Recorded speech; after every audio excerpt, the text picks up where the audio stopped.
बिस्मिल्लाहिर्रहमानिर्रहीम। अस्सलामुअलैकुम। TV 49 news के साथ मैं हूं मुनीर पीरज़ादा।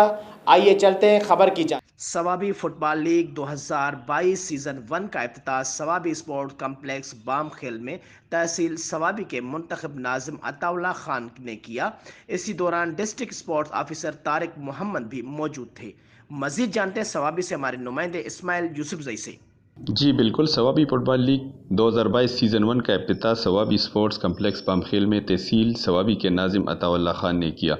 इसी दौरान district sports officer Tariq Mohammad भी मौजूद थे। स्पोर्ट्स कम्प्लेक्स बामखेल को रंग बिरंगे झंडे और बैनर्स से सजाया गया था और तमाशाइयों ने खूब इंजॉय किया।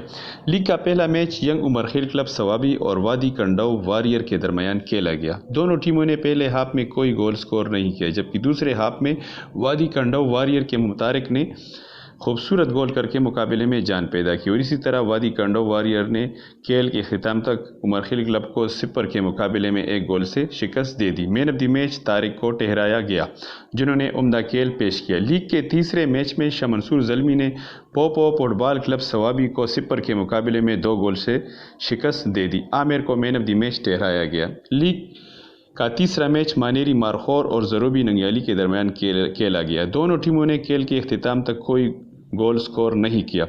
Man of the match Umar Zarubi को ठहराया गया।